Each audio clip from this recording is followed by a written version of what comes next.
Namaste, I'm Dr. Robert, and today my subject on 5-ish Minutes with Dr. Robert is AI, artificial intelligence. Artificial intelligence is a concept that is being pushed substantially by those people who sincerely believe that technology is somehow going to save us from ourselves.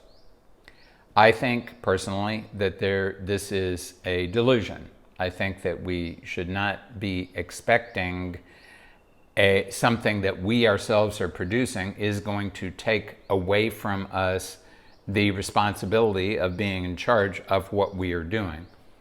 And I think it also has something to do with this sort of generalized concept that we have totally and irrevocably fouled Mother Earth, and now we're going to have to go off and build a colony on Mars and terraform it and then we'll just have to destroy Mars and move on to the next planet.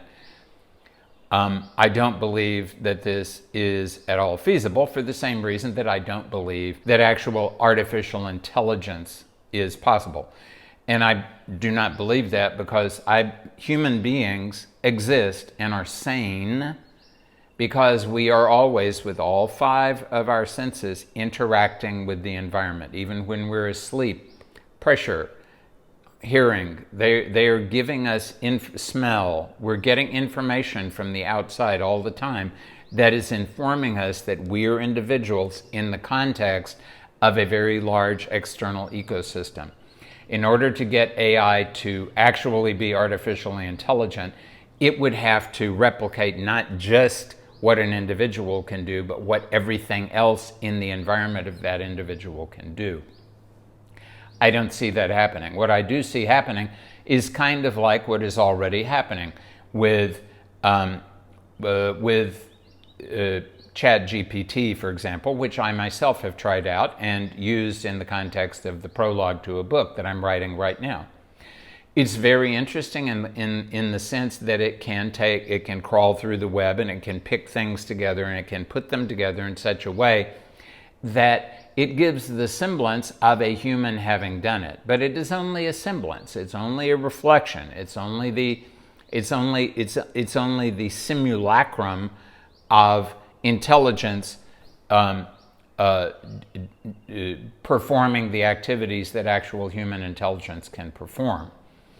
As someone once said about a dog standing on 2 legs and walking, it's not that the dog does it well, it's the dog can do it at all. So I do anticipate that what we call AI right now is going to become more and more